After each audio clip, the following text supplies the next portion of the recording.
kelas yang lain. Oke, baik teman-teman sekalian, kita lanjutkan mengenai pembahasan kisi-kisi dan rangkuman, karena saya tahu ini adalah pelajaran yang kedua kalian dalam 3 tahun terakhir. Yang pertama kemarin membahas mengenai ujian praktek, dan sekarang kita akan membahas kisi-kisi ujian sekolah yang tertulis. Dan kita di sini masih membahas seni rupa dan juga seni teater, yang mana di ujian praktek kemarin kita menggunakan seni teater untuk penilaiannya. Dan di sini akan kita bahas mengenai kisi-kisi, dan langsung kita bahas di rangkumannya. Jadi nanti di sini mungkin ada beberapa kata, beberapa istilah, beberapa kalimat yang nanti kalian menurut kalian itu adalah istilah baru, maka tidak perlu dihafalkan secara susah payah. Yang perlu kalian hafalkan, yang perlu kalian pelajari adalah sesuai apa yang disajikan di dalam kisi-kisi saja. Ya, tidak perlu melebar kemana-mana, hanya kalian cukupkan apa yang kalian pelajari yang diminta oleh kisi-kisi yang ada di sini. Nanti ketika suara saya putus-putus atau tidak jelas, mohon disampaikan.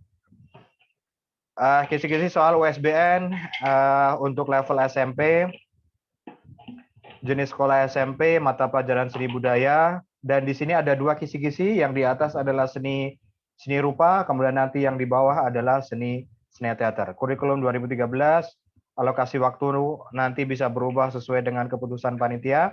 Jumlah soal untuk seni rupa ada 26 dan seni teater ada 24. Bentuk soalnya adalah pilihan ganda 26 semuanya, tahun ajaran 2020 dan 2021. Baik, kita mulai langsung kita bahas di indikator saja, karena kalau kita bahas di KD, kemudian konten materi akan lumayan menyita waktu. Langsung kita masuk ke indikator, karena itu yang bersinggungan langsung dengan soal nantinya. Baik, soal yang pertama, disajikan ragam karya seni rupa daerah di Nusantara. Jadi di soal nanti akan disajikan berbagai karya seni rupa dari daerah manapun di Nusantara, di Indonesia ini. Baik di Sulawesi, baik dari suku Asmat, dan lain sebagainya. Kemudian peserta didik dapat memilih karya seni rupa terapan daerah Betawi. Nah, sebelum kita masuk ke sana, bahwa teman-teman harus ketahui bahwa seni rupa itu ada 2 macam, seni rupa murni dan seni rupa terapan. Seni rupa murni nanti akan kita bahas, ini hanya gambaran sedikit saja bahwa seni rupa murni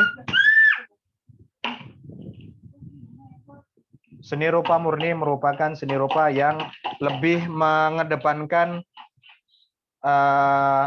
keindahannya saja tanpa memperdulikan manfaat penggunaannya. Itu adalah seni rupa murni. Adapun terapan, dia lebih mengutamakan manfaat penggunaannya. Misalkan panci dari kayu, dari tanah mungkin, dan lain sebagainya. Itu adalah seni rupa yang merupakan seni rupa terapan. Nah, di sini nanti teman-teman akan diminta untuk memilih mana yang merupakan seni rupa terapan dari daerah Betawi. Kemudian kita menengok ke sebelah kiri, contoh karya seni rupa terapan dari daerah Betawi.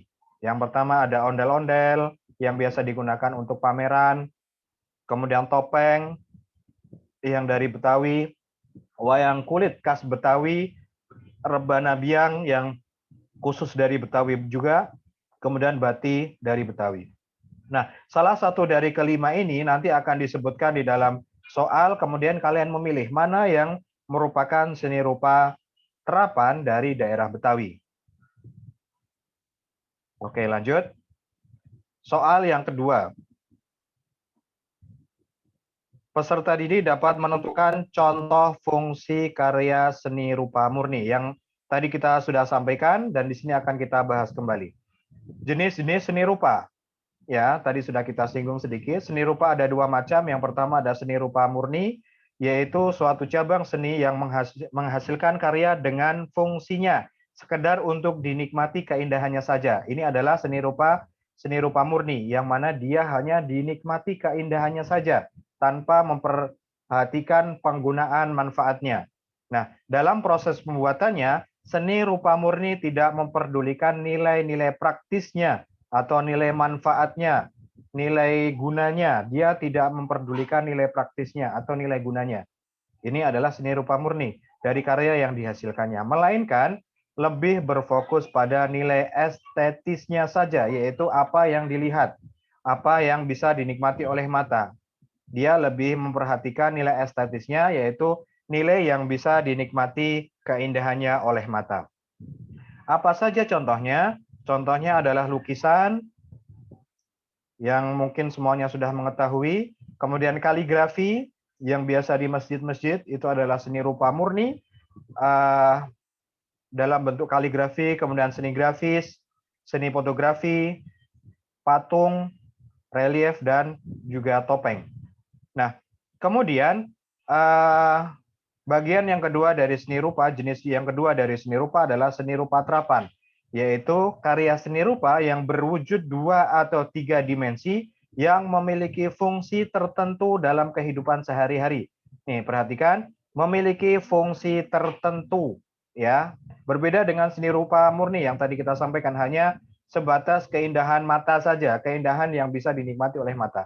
Adapun di seni rupa terapan, ia adalah seni rupa yang memiliki fungsi tertentu dalam kehidupan sehari-hari, yang mana mengandung nilai fungsi di samping nilai seni yang dimilikinya. Apa saja contohnya?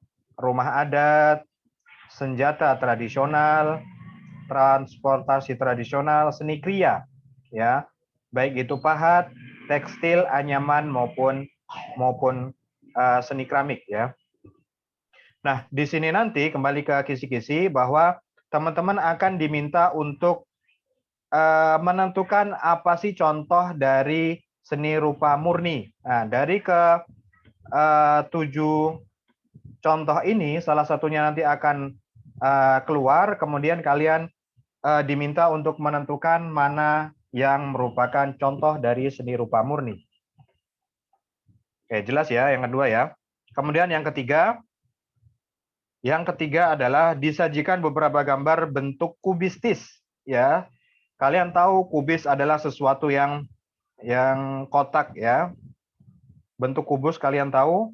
Nah, di sini nanti diminta untuk menentukan kubus yang sesuai dengan konsep perspektif, ya. Di sana nanti akan disajikan 4 gambar kubus.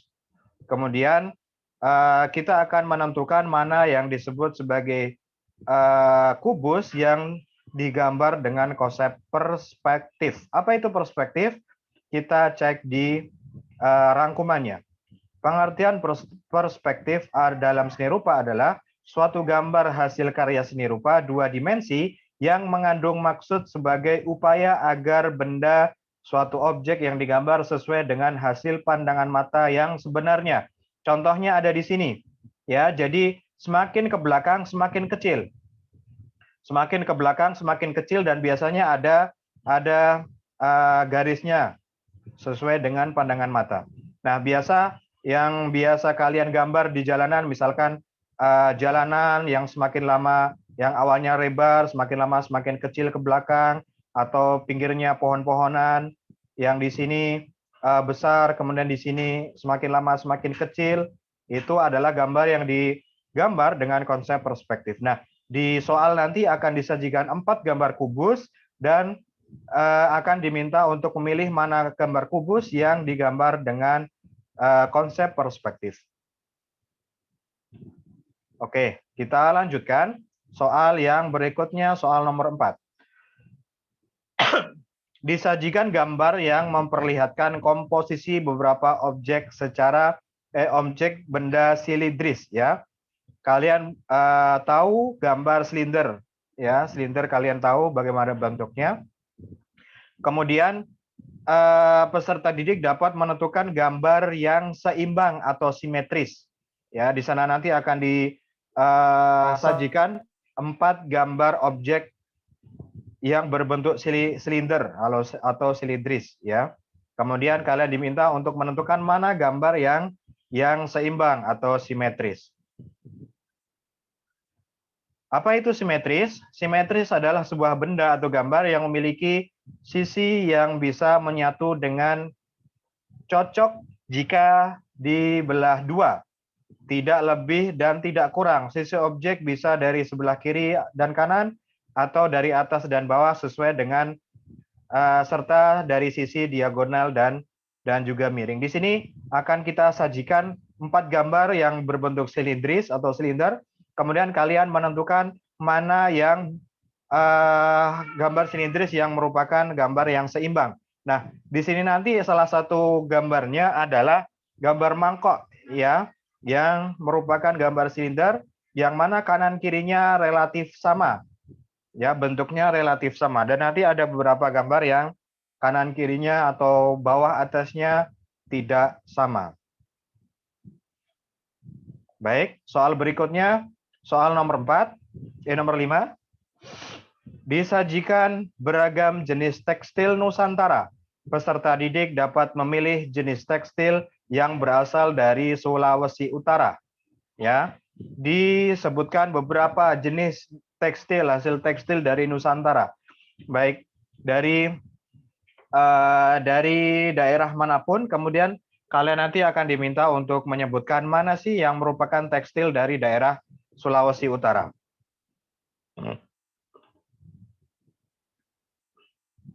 Nah, di sini ada beberapa jenis tekstil yang kita sebutkan, ada 9 ya, ada 9 jenis tekstil.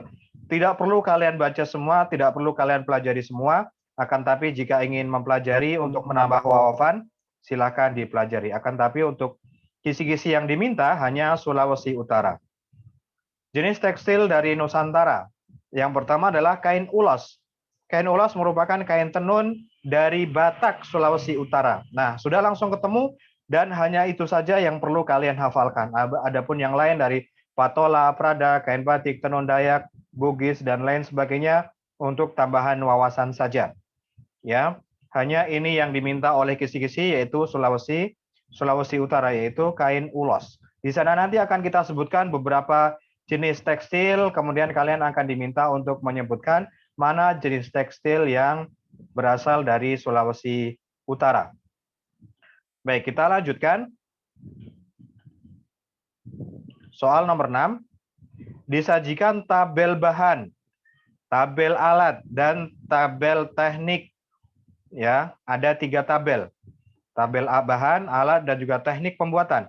Peserta didik dapat memilih bahan, dapat memilih alat, dan teknik yang berhubungan dengan proses pembuatan batik.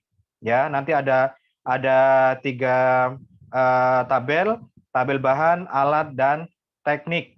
Ya, nanti kita diminta untuk menyebutkan mana yang berhubungan dengan bahan, alat, dan teknik pembuatan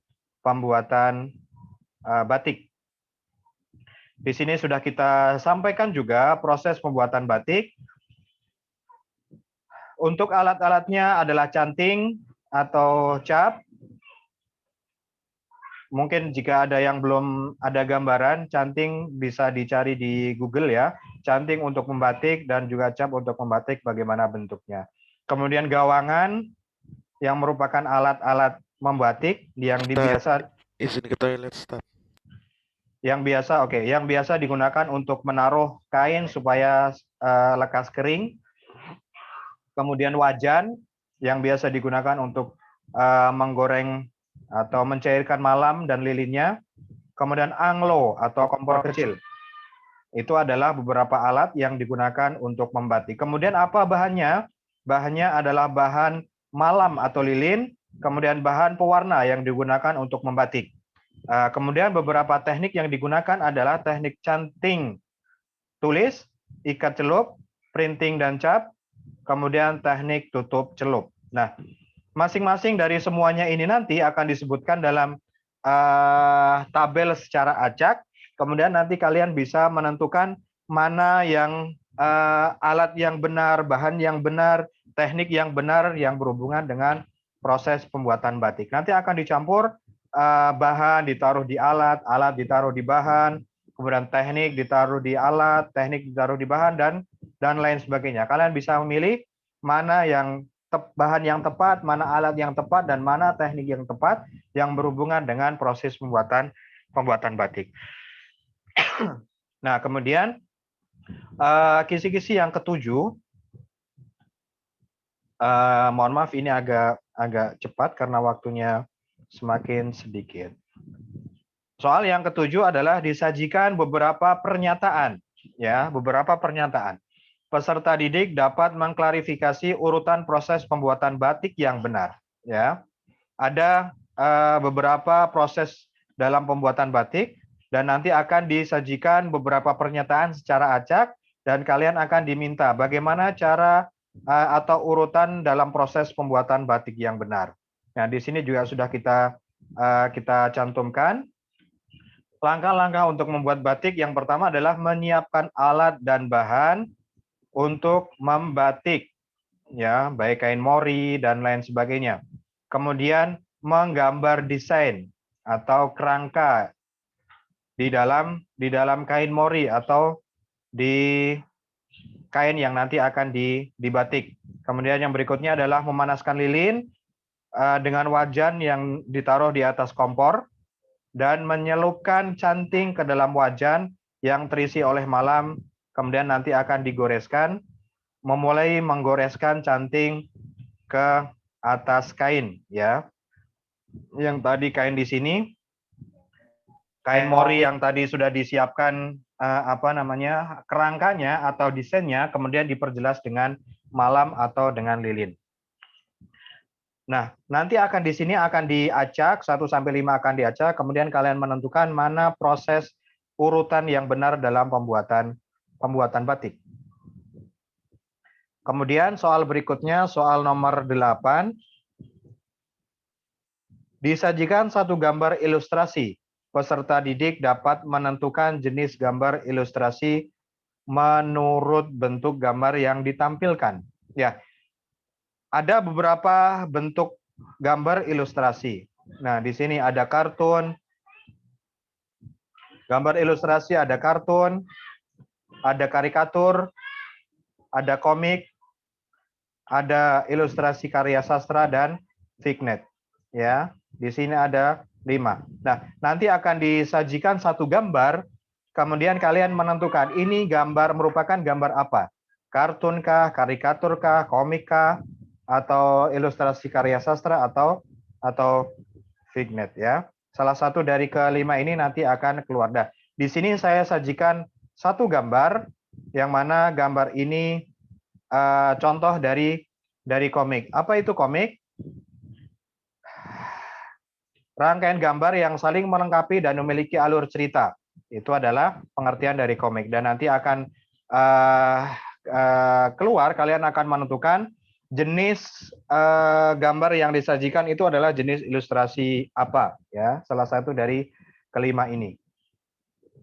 Kemudian soal yang berikutnya, soal nomor 9, disajikan sebuah gambar ilustrasi, ya, satu gambar ilustrasi.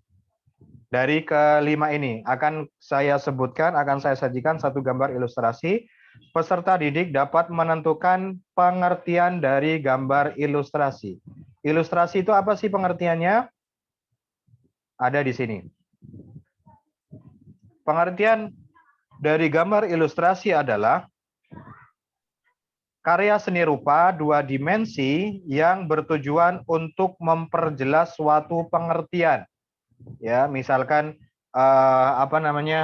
tangan kemudian ditusuk-tusuk jarum yang di sana ada tulisannya drugs, ada tulisannya apa, itu merupakan pengertian untuk tidak mendekati obat-obatan yang terlarang, ya.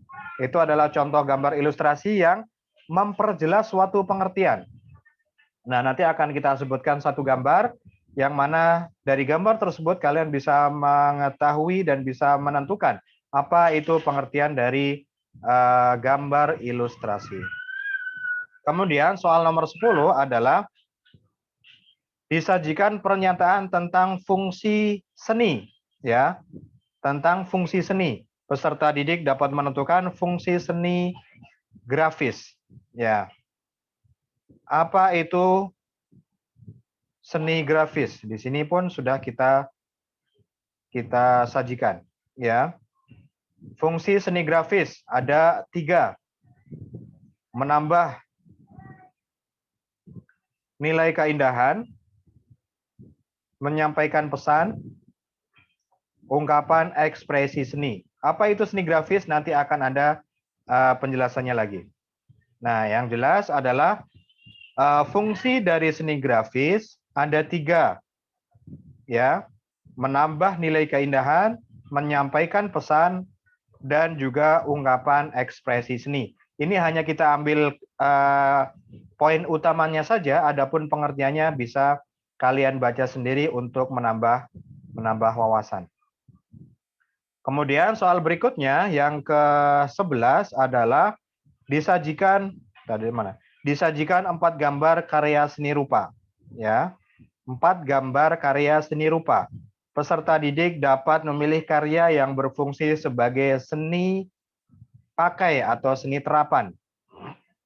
Ya, nanti akan disajikan di sana 4 gambar seni rupa. Yang tadi sudah kita sampaikan bahwa seni rupa itu ada 2 macam, yaitu seni rupa murni dan seni rupa terapan. Seni rupa murni yang dia lebih mengedepankan keindahan pandangan, kemudian seni rupa terapan dia lebih mengutamakan manfaatnya atau gunanya. Nah, di sana nanti akan disertakan 4 gambar. Kemudian kalian menentukan 2 gambar yang merupakan seni rupa terapan atau yang biasa disebut sebagai seni pakai. Nah, di sini saya sebutkan 2 contoh gambarnya, kemudian nanti 2 contoh gambar seni rupa yang lain akan disebutkan di dalam soal. Nah, yang merupakan karya yang berfungsi sebagai seni terapan, contoh dari seni rupa terapan, ini keranjang yang biasa digunakan untuk bayi mungkin atau untuk wadah sesuatu. Kemudian di sini ada contoh seni rupa terapan berupa ulekan yang biasa digunakan untuk menghaluskan bumbu misalkan atau biji-bijian. Ya, ini 2 contoh seni rupa terapan. Ya, adapun gambar yang lain nanti akan disajikan di dalam soal. Kemudian soal nomor 12, disajikan pernyataan tentang pengertian seni rupa. Ya, disajikan pernyataan mengenai pengertian seni rupa. Siswa dapat menentukan pengertian seni rupa murni.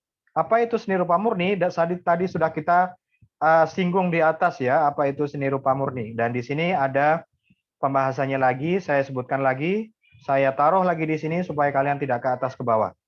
Apa itu seni rupa murni?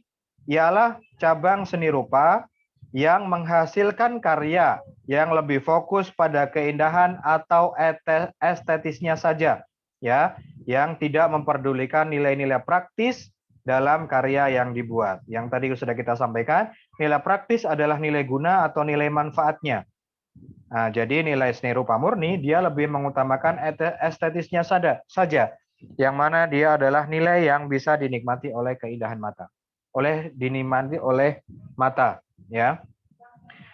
Oke, itu adalah soal nomor 12 yang diminta untuk menentukan pengertian dari seni rupa murni.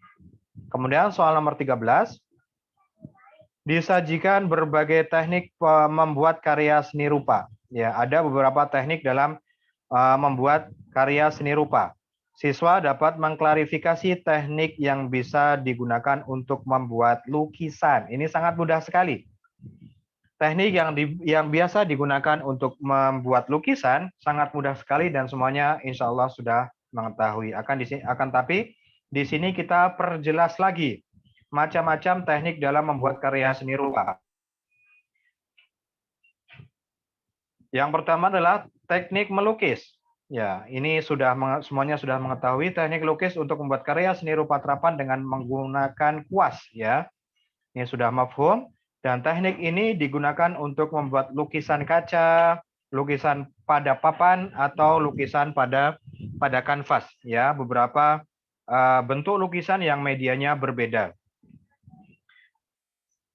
Kemudian yang kedua adalah teknik batik, yang mana tadi sudah kita sampaikan menggunakan canting, menggunakan malam, dan lain sebagainya. Nah, di sini yang diminta adalah teknik yang bisa digunakan untuk membuat lukisan. Insya Allah mudah. Soal nomor 14, disajikan 4 karya seni lukis atau 4 karya lukisan. Siswa dapat menspesifikasi gaya lukisan representatif. Ya, yang diminta adalah lukisan representatif. Apa itu lukisan representatif? Ada di rangkumannya. Ya, tadi untuk membuat karya rupa ada beberapa ya, ada 4 sampai 5 bahkan 6. Nanti bisa dipelajari sendiri-sendiri. Teknik lukis, teknik batik, teknik cetak, pahat, dan juga butsir atau membentuk, dan juga teknik las. Nah, yang diminta dari soal berikutnya dari 14 adalah kalian bisa menentukan salah satu dari 4 karya lukisan itu yang berbentuk lukisan dengan gaya lukisan representatif. Apa itu representatif?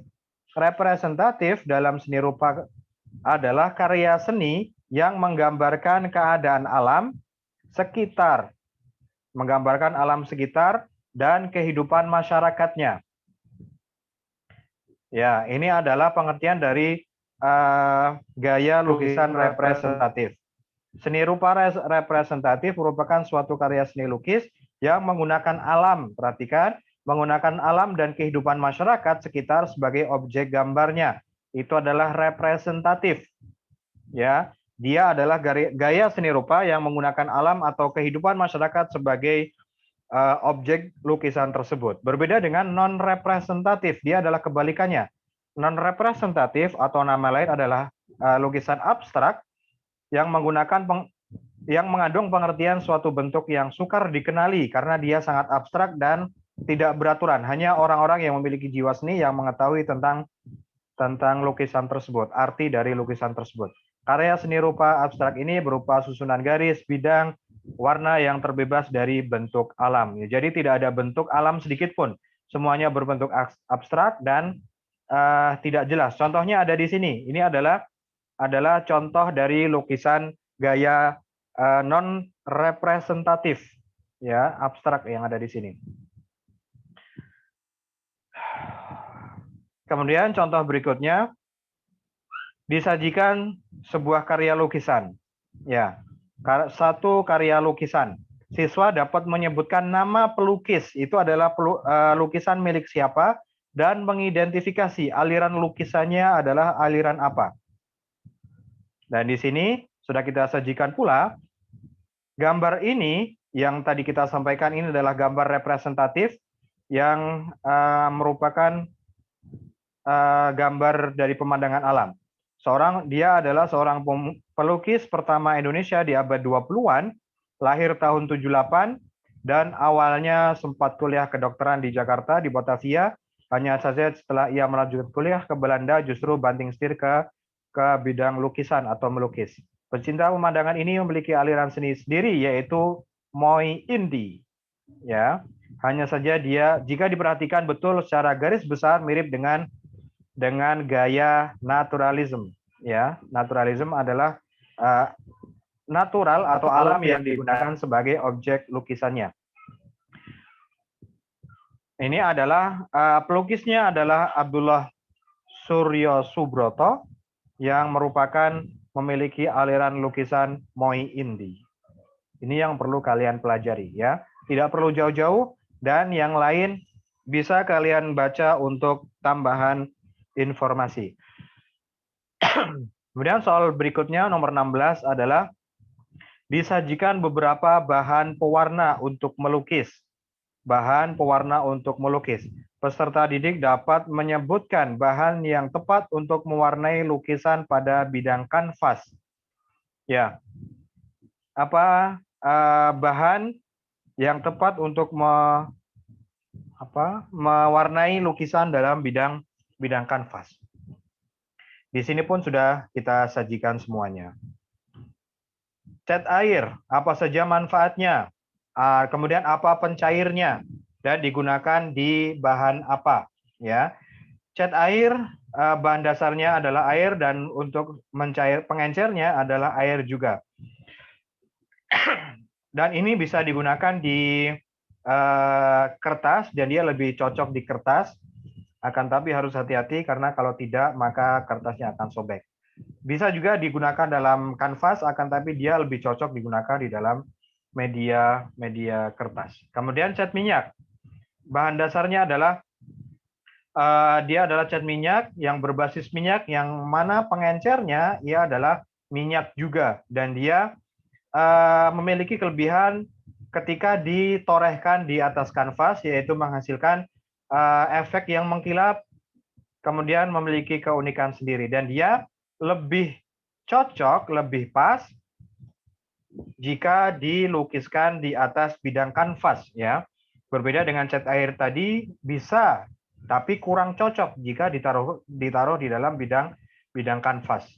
Nah, yang tepat atau yang lebih cocok ditorehkan di bidang kanvas atau di media kanvas adalah cat minyak. Nah, tadi dari pertanyaan yang diminta adalah peserta didik dapat menyebutkan bahan yang tepat untuk mewarnai lukisan pada bidang kanvas. Ya, tadi sudah kita sebutkan dan tinggal nanti kalian pelajari. Ini adalah cara mudahnya, atau saya sajikan tabelnya. Cat air, bahan pengencernya adalah air, kemudian medianya adalah kanvas, kertas, cat minyak, pengencernya minyak, medianya kanvas, dan lain sebagainya. Kemudian soal berikutnya nomor 17 adalah disajikan berbagai teknik berkarya seni rupa. Akan kita sebutkan beberapa teknik berkarya seni rupa. Peserta didik dapat mengklarifikasi teknik yang tepat dalam membuat karya patung. Ya, di sini hanya saya sebutkan satu tekniknya saja dalam membuat karya patung. Kemudian nanti di sana di soal ada 3 teknik karya seni rupa yang lain. Misalkan teknik melukis, teknik seni grafis, dan lain sebagainya. Akan tapi yang diminta di sini adalah teknik yang tepat dalam membuat karya patung, yaitu namanya adalah teknik membutsir.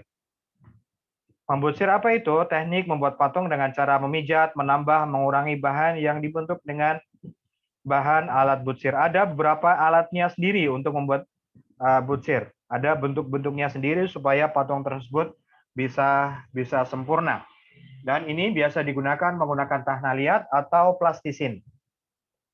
Ya, kemudian soal berikutnya nomor 18 adalah disajikan pernyataan berbagai teknik berkarya seni rupa.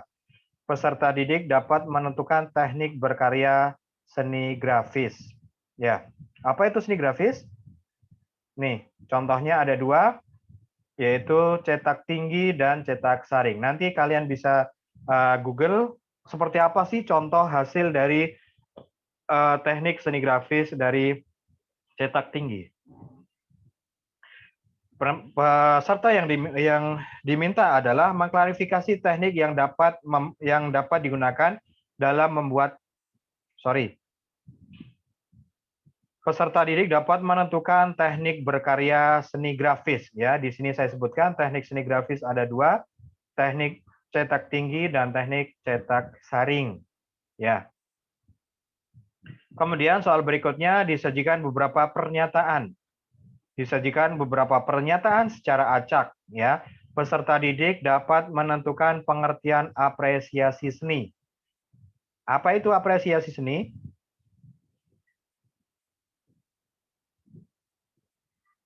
Kalian diminta untuk menentukan apa itu apresiasi seni. Disajikan beberapa pernyataan, ya, tidak secara acak, akan tapi satu pernyataan. Kemudian kalian bisa menentukan apa itu pengertian dari apresiasi seni. Apa itu apresiasi seni? Suatu proses penghayatan suatu karya seni yang dihormati serta penghargaan pada karya seni tersebut dan pembuatnya, yaitu kita menghargai dari apa yang dihasilkan dari sebuah karya seni dan juga oleh pembuatnya. Itu adalah pengertian dari apresiasi seni. Kemudian soal berikutnya nomor 20, disajikan langkah-langkah persiapan pameran di sekolah.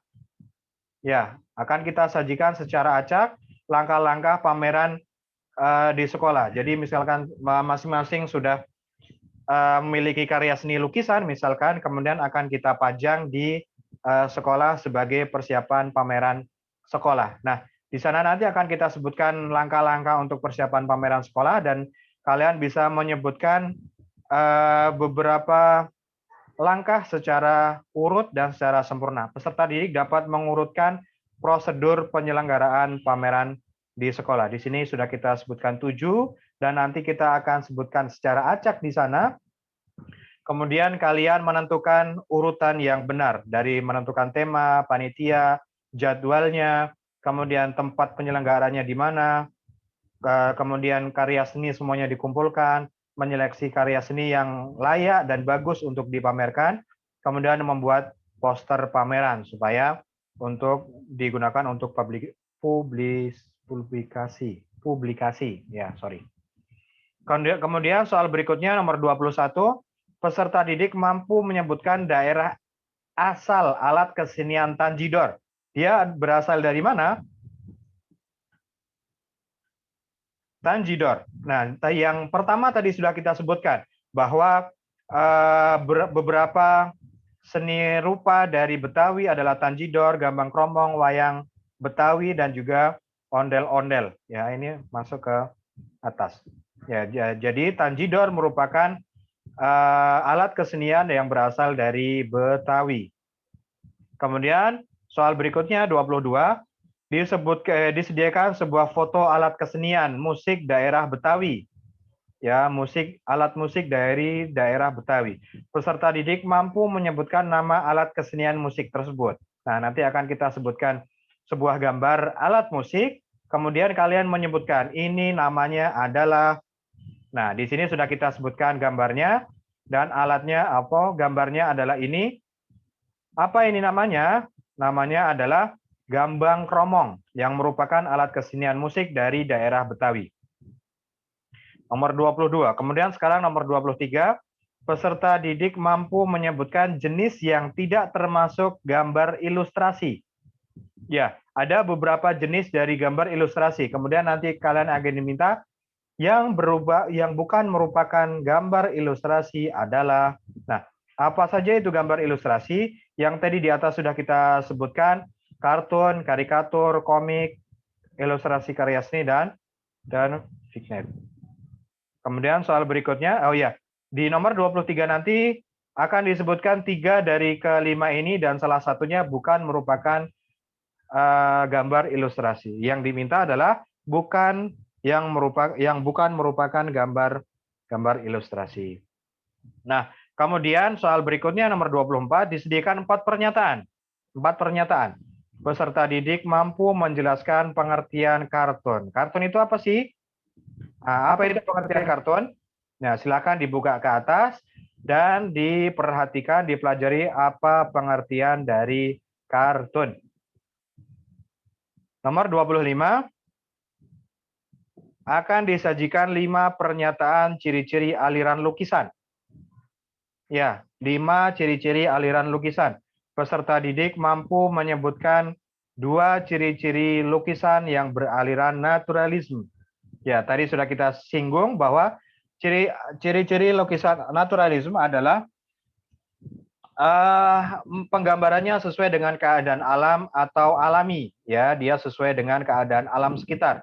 Yang mana pemandangan alam dijadikan sebagai objek utama dalam lukisan tersebut. Ini adalah ciri-ciri lukisan naturalisme. Dan nanti kalian akan diminta untuk menentukan 2 ciri-ciri dari 5 pernyataan yang disediakan, mana yang termasuk ke dalam ciri-ciri lukisan naturalisme. Kemudian soal berikutnya nomor 26. Soal terakhir dari seni rupa adalah disediakan 4 bentuk lukisan dengan gaya aliran yang berbeda.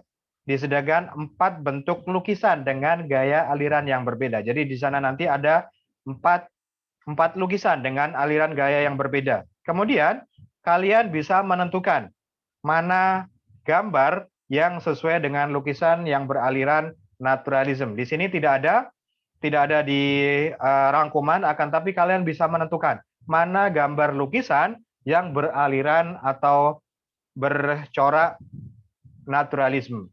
Ya, bisa kalian tentukan sendiri yang memiliki ciri-ciri gambar alam sekitar yang mana alam sebagai objek utama dari lukisan tersebut.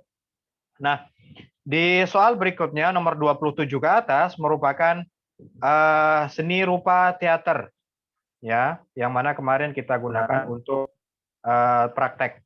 Ya, dari 27 ke atas merupakan seni rupa teater. Dan kita langsung masuk ke soal berikutnya.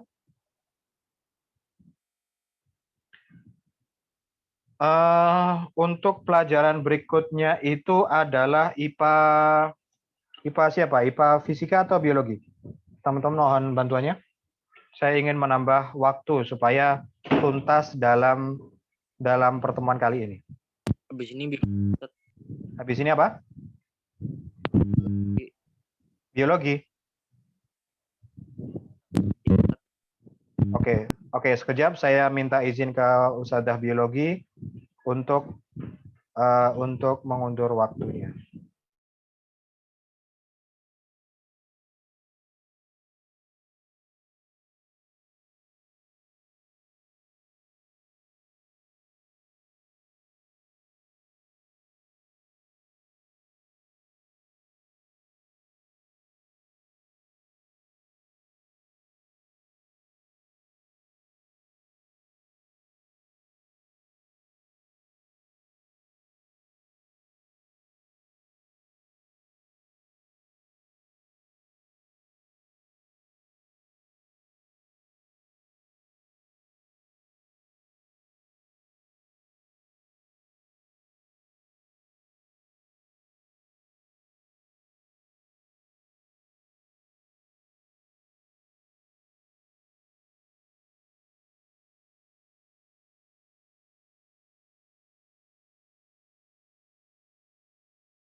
Kok nggak ada suaranya sih ini?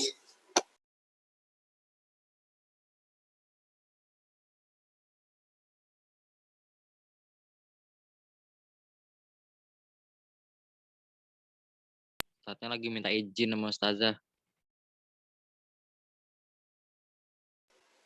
Apaan? Sajama lagi minta izin sama Ustazah. Oh.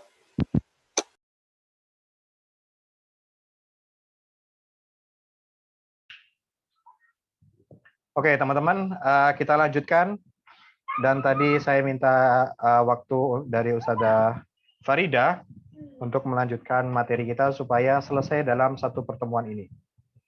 Baik, kita lanjutkan di seni rupa dari aspek seni teater, soal nomor 27. Peserta didik dapat menyebutkan istilah dari jenis teater peralihan dari bentuk tradisional ke bentuk modern. Apa nama istilahnya? Peralihan dari jenis teater tradisional ke teater modern. Dan di sini sudah kita sajikan pengertian dari beberapa teater, seni teater. Nah, langsung saja di sini tadi yang diminta adalah istilah dari jenis teater peralihan dari bentuk teater tradisional ke teater modern. Nah, langsung di sini saya kasih garis bahwa teater transisi merupakan jenis teater peralihan dari bentuk tradisional ke bentuk modern. Nah, jadi adalah teater tradisional yang merupakan istilah dari teater peralihan dari tradisional ke modern. Adapun yang lain bisa kalian baca, kalian pelajari mengenai teater yang ada, perkembangan teater baik di Nusantara maupun di mancanegara. Kemudian, soal berikutnya nomor 28 adalah peserta didik dapat menyebutkan yang bukan tokoh pendiri dari teater modern Indonesia. Ya, yang bukan merupakan tokoh pendiri dari teater modern Indonesia.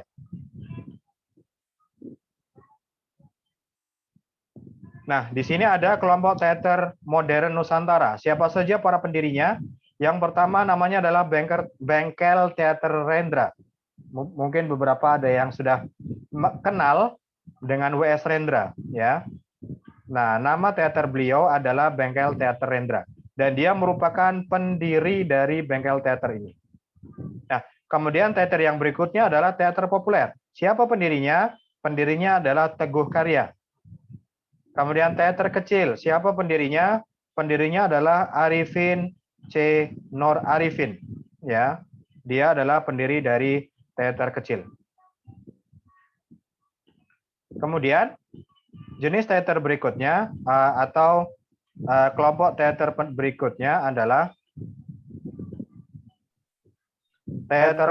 teater koma, teater mandiri, Bengkel Muda Surabaya, dan lain sebagainya. Nanti bisa dicari siapa pendiri dari masing-masing teater tersebut. Kemudian dicari yang bukan merupakan tokoh pendiri dari teater modern di Indonesia.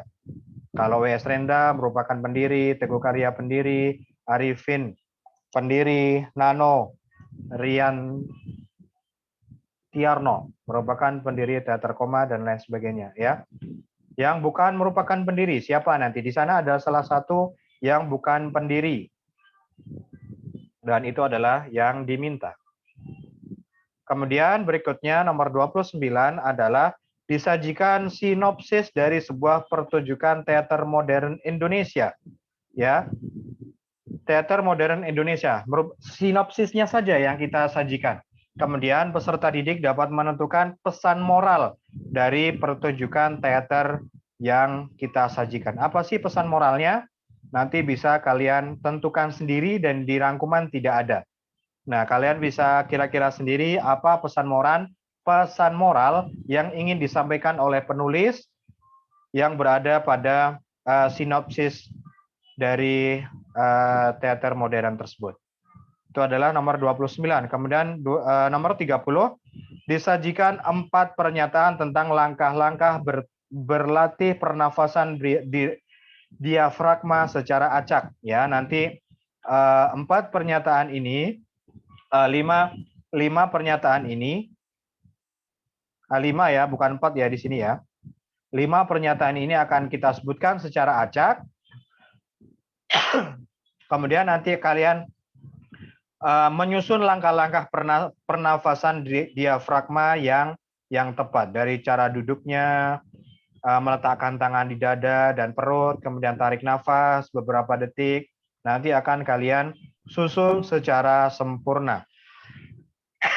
Nah, kemudian itu adalah soal nomor 31, akan kita sebutkan 5 pernyataan ini secara acak, kemudian kalian mengurutkan bagaimana cara melakukan latihan pernafasan diafragma yang benar. Urutannya bagaimana yang benar. Kemudian soal berikutnya nomor 31, peserta didik dapat membedakan ciri teater tutur dan ciri teater musikal. Apa itu teater tutur dan apa itu teater musikal?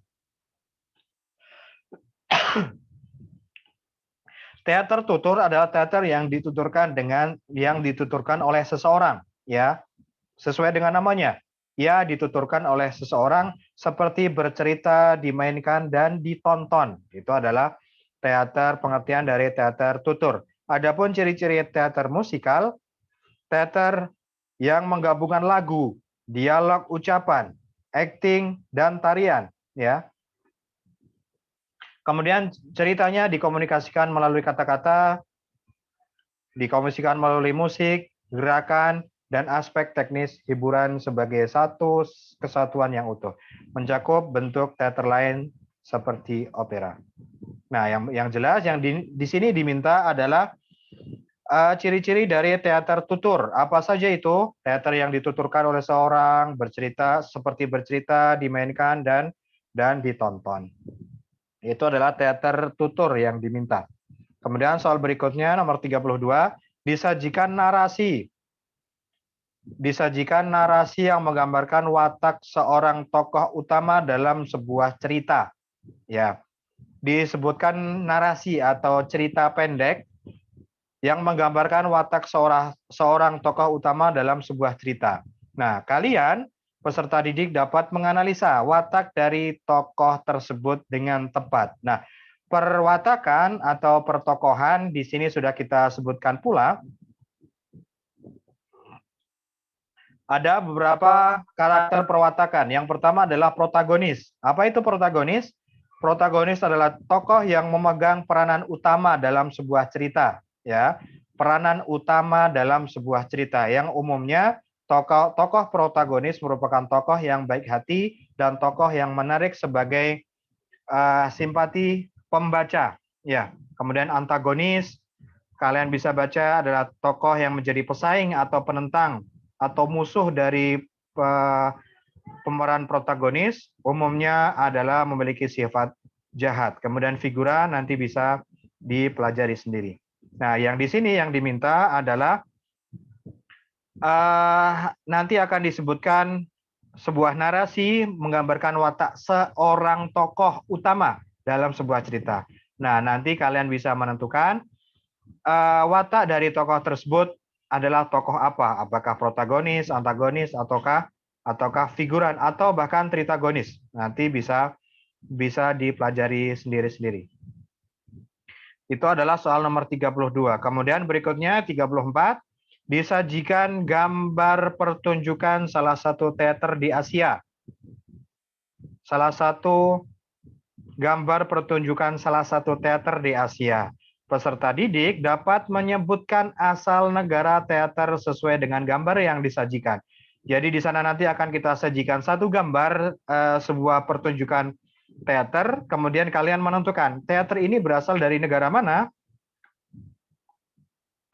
Di sana ada beberapa teater tradisional dari Asia.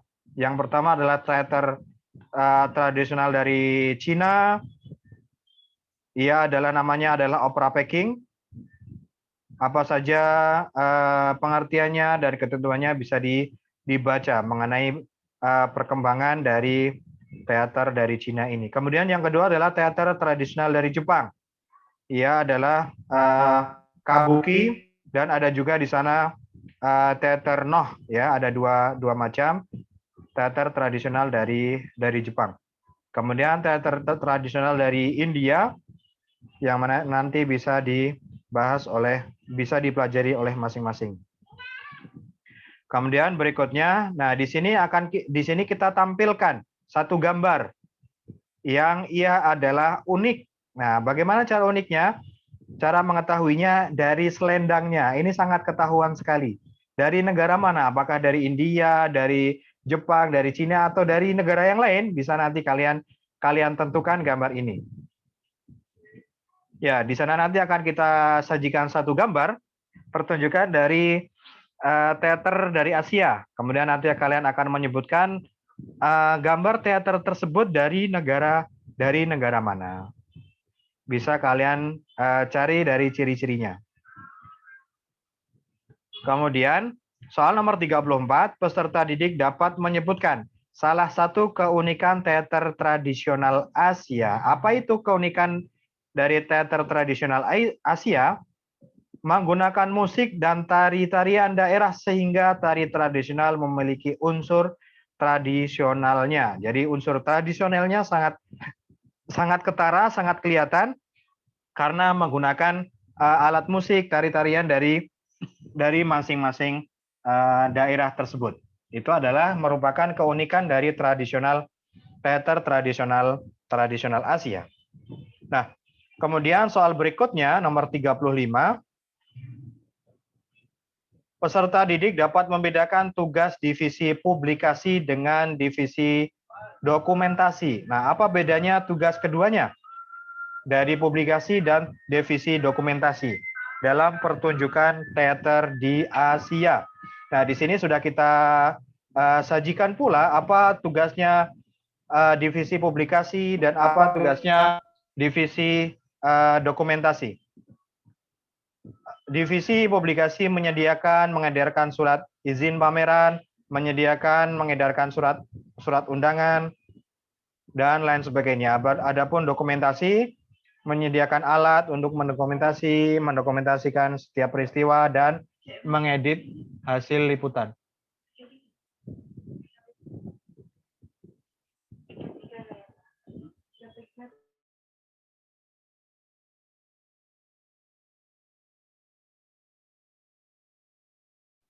Kemudian selanjutnya nanti akan diminta untuk membedakan salah satu dari divisi publikasi dan divisi dokumentasi. Apa sih tugasnya masing-masing? Nanti akan kalian pilih. Kemudian soal berikutnya nomor 36, peserta didik dapat menyebutkan yang bukan. Nah, perhatikan yang bukan fungsi busana dalam pertunjukan teater Asia. Apa sih yang bukan merupakan fungsi busana dari pertunjukan teater? Ya, fungsi busana apa itu? Untuk memperindah kesan cerita yang diberitakan dalam teater. Kemudian menggambarkan karakter tokoh dan untuk menyempurnakan penampilan para pemain teater tersebut. Nah, yang diminta adalah yang bukan merupakan fungsi busana. Kemudian soal berikutnya 37, disajikan 8 pernyataan tentang ciri-ciri teater modern di luar Asia. Ciri-ciri teater modern di luar Asia. Peserta didik dapat menganalisa 6 pernyataan yang benar. Ya, jadi nanti akan kita sebutkan 8 pernyataan ciri-ciri teater dari Asia, kemudian kalian memilih 6 pernyataan yang benar yang merupakan ciri-ciri teater dari Asia. Nah, di sini ada 6 ciri-ciri teater dari Asia. Naskah memiliki peranan sentral, improvisasi pemain, unsur-unsur teater, gedung pertunjukan modern memiliki efek-efek khusus, kemudian orang datang ke gedung pertunjukan tidak hanya untuk menonton teater, melainkan juga untuk menikmati musik, hiburan, pendidikan, dan mempelajari hal-hal baru. Kemudian wilayah jelajah artistik dibuka selebar-lebarnya untuk kemungkinan perkembangan bentuk pertunjukan teater. Nah, nanti di sana akan kita sebutkan 8, yang mana 2-nya bukan merupakan ciri-ciri dari teater modern di Asia. Kemudian kalian menentukan 6 pernyataan yang benar. 38, peserta didik dapat mengelompokkan tugas-tugas panitia dalam wilayah pemanggungan dengan tepat. Nah, di sini nanti akan kita masukkan 1 yang bukan merupakan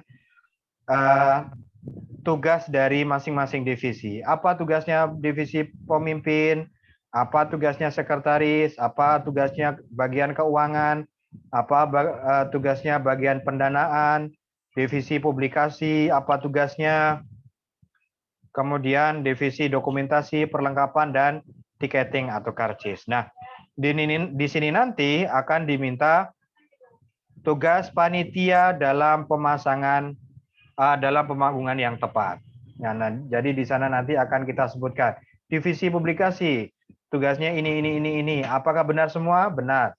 Kalau divisi sekretaris, tugasnya ini. Apakah benar? Oh, ada 1 yang bukan. Berarti itu adalah jawaban yang tidak tepat. Yang di sini yang diminta adalah mengelompokkan tugas-tugas panitia dalam wilayah pemanggungan dengan tepat, ya, dengan tepat yang diminta. Kemudian soal 39, peserta didik dapat membedakan pemilihan pemain dengan sutradara melalui model casting to type dengan anti-type casting. Apa perbedaannya? Kalian bisa membedakan dua perbedaan tersebut untuk pemilihan pemain melalui casting to type dan anti-type casting. Apa itu perbedaannya? Ada di sini. Casting by ability, pemain terbaik yang dipilih untuk memerankan peran. Kemudian casting to emotional temperament. Nanti pengetahuan bisa dibaca, casting to type, adalah berdasarkan kecocokan fisik si pemain, baik dari tinggi badan, berat badan, bentuk tubuh, dan lain sebagainya. Anti-type casting adalah pemilihan pemain yang bertentangan dengan watak atau fisik yang dikehendaki cerita. Kemudian ada satu lagi pemilihan casting, therapeutic casting. Ya, nanti yang diminta adalah anti-type dan casting to type. Apa perbedaannya dari dua pemilihan pemain tersebut. Kemudian berikutnya nomor 40, peserta didik dapat membandingkan dengan tepat fungsi cahaya sebagai penerangan dengan fungsinya sebagai penyinaran. Apa fungsi cahaya sebagai penerangan dan apa fungsinya sebagai penyinaran? Ada dua fungsi lighting dalam pemanggungan teater. Yang pertama adalah lighting sebagai penerangan, yaitu fungsi lighting yang hanya sebatas menerangi panggung beserta unsur-unsurnya serta pementasan dapat terlihat dengan jelas. Lighting sebagai pencahayaan yaitu fungsi lighting sebagai unsur artistik pementasan yang satu ini bermanfaat untuk membentuk dan mendukung suasana sesuai dengan tuntutan naskah. Misalkan lighting merah, biru, dan lain sebagainya. Supaya pementasan tersebut bisa lebih hidup. Ya. Kemudian soal berikutnya, 41, disajikan sebuah pernyataan jenis drama tradisional Jepang. Ya. Pernyataan drama tradisional Jepang. Peserta didik dapat menyebutkan pemeran pertama dari pertunjukan kabuki. Siapa pemeran pertama dari pertunjukan kabuki? Nah, ini ada teater Jepang. Noh dan kabuki merupakan dua jenis drama tradisional yang paling terkenal. Kabuki pertama kali dipertunjukkan oleh seorang pendeta wanita bernama Okuni. Ia membawakan tarian dan satir sensual yang disebut sebagai kabuki. Ya, kalian diminta untuk menentukan siapa pemeran pertama dalam pertunjukan kabuki.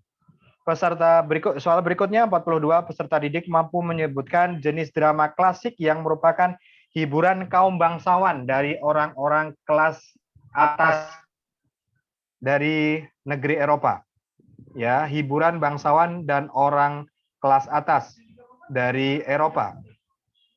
Teater Eropa, selain bentuk drama kuno dari Yunani, pertunjukan drama yang terkenal adalah opera. Opera merupakan hiburan kaum bangsawan dan orang-orang kelas atas di Eropa. Ya, itu adalah yang diminta. Pertunjukan drama klasik dari Eropa yang menikmati biasanya adalah kaum bangsawan dan orang-orang yang memiliki ekonomi kelas atas. Nomor berikutnya 43, peserta didik dapat menyebutkan bentuk teater India Utara yang menitikberatkan pada nyanyian. Perhatikan, yang menitikberatkan pada nyanyian. Ada beberapa bentuk teater dari India, yang salah satunya adalah ini. Bentuk teater India Utara yang menitikberatkan pada nyanyian adalah Fang. Ya, ini adalah salah satunya. Ada beberapa di sananya, dan ini yang kita sebutkan hanya satu saja, supaya lebih mudah kalian dalam belajarnya. Kemudian soal berikutnya nomor 44, disajikan sinopsis pertunjukan teater modern di luar Asia. Ya, ini pertunjukan teater yang berasal dari Inggris. Penulisnya adalah dari Inggris. Peserta didik dapat menentukan ide cerita yang terkandung dalam sinopsis tersebut. Nah, nanti akan disebutkan lumayan panjang sinopsisnya. Dan kalian diminta untuk menentukan apa sih ide cerita dari sinopsis tersebut. Nah, di sini tidak ada di rangkuman, tidak ada tambahannya untuk soal nomor 44. Jadi nanti kalian bisa tentukan sendiri, kalian baca sinopsisnya, kemudian kalian tentukan apa ide cerita dari sinopsis tersebut. Nomor 45. Peserta didik dapat menyebutkan pengarang dari kisah Romeo dan Juliet. Siapa pengarangnya? Nah, di sini sudah kita sajikan. William Shakespeare, seorang pujangga, dramawan, dan aktor dari Inggris. Ia menuliskan sebuah tragedi karya pada awal karirnya. Tragedi ini mengisahkan sepasang mempelai muda yang saling jatuh cinta, tetapi terhalang oleh kedua keluarga, yang mana keluarga tersebut saling bermusuhan. Aduh, siapa yang ngecat ini? Yang mana kedua keluarga tersebut saling bermusuhan, dan karya tersebut dikenal dengan Romeo dan Juliet. Nah, kalian bisa menentukan siapa pengarang dari kisah Romeo dan Juliet. Kemudian soal berikutnya, 46. Disajikan empat pernyataan tentang langkah-langkah rancangan pertunjukan teater kreatif secara acak. Ya, peserta didik dapat menyusun langkah-langkah rancangan pertunjukan teater kreatif. Nah, kalian bisa menentukan langkah-langkah apa saja yang harus dilakukan dalam perancangan pertunjukan teater secara kreatif dan tepat.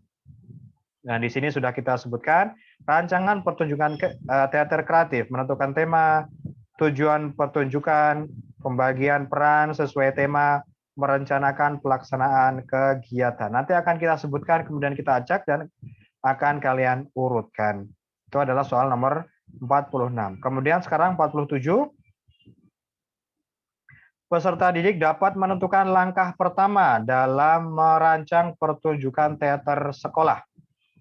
Nah, dalam merancang pertunjukan teater di sekolah, di sini ada sama dengan teater Nusantara, menentukan panitia dulu. Menyiapkan properti, menyiapkan panggung, memilih ruangan di sekolah untuk pertunjukan teater di sekolah. Kemudian menata panggung, menata cahaya, suara musik juga ditentukan, dan juga menentukan persiapan panggung dan artistik lainnya. Nah, yang diminta di sini adalah langkah pertama dalam merancang pertunjukan teater di sekolah adalah membentuk panitia untuk acara pertunjukan. Baik, berikutnya nomor 48, setelah seluruh persiapan panggung dan artistik selesai, peserta didik mampu menentukan satu hal yang harus dilakukan sebelum pertunjukan dimulai. Apa? Setelah semua persiapan selesai, ada satu hal yang harus disiapkan, dilakukan sebelum pertunjukan dimulai. Apa itu? Melakukan gladi bersih yang dilakukan sebelum pertunjukan dimulai. Ya, itu adalah hal yang harus dilakukan sebelum pertunjukan dimulai. Kemudian soal 49, peserta didik dapat menentukan satu ciri teater kabuki dari Jepang. Apa sih ciri dari teater kabuki yang tadi sudah kita singgung, yang diperankan pertama kali oleh seorang pendeta wanita? Nah, ciri dari teater kabuki adalah memiliki tata rias, make up, semua pemainnya terdiri dari laki-laki, banyak disukai oleh kaum golongan bawah. Sebagian besar penonton kabuki pada zaman itu adalah kaum pedagang, ya. Kemudian ada juga peserta didik dapat menentukan satu ciri-ciri teater noh, ya. Dari sini harus memakai topeng, diiringi musik, pergerakan tariannya pelan, terdiri dari babak-babak, dan disukai oleh kaum bangsawan, ya, sama seperti opera tadi yang disukai oleh kaum bangsawan dan kaum kelas atas. Nah, ini adalah keseluruhan dari kisi-kisi dan juga rangkuman. Silakan nanti dipelajari sendiri dan semoga kalian dimudahkan untuk menjawab soal yang nanti akan kita sajikan menggunakan Google Form. Baik, sebelum kita cukupkan dari pembahasan kisi-kisi dan rangkuman, mungkin ada yang mau ditanyakan yang mungkin belum jelas dari teman-teman sekalian? Sudah jelas? Oke. Ini ada rekamannya, dan rekamannya nanti akan saya share di grup jika kalian ingin mempelajari ulang. Jadi bisa kalian pelajari untuk pembahasan pada hari ini. Baik, teman-teman, jika dirasa cukup dan tidak ada pertanyaan mengenai rangkuman dan kisi-kisi yang kita bahas pada hari ini. Kita cukupkan sekian dan kita tutup dengan doa kafaratul majlis. Subhanakallahumma wa bihamdika asyhadu an la ilaha illa anta astaghfiruka wa atubu ilaik.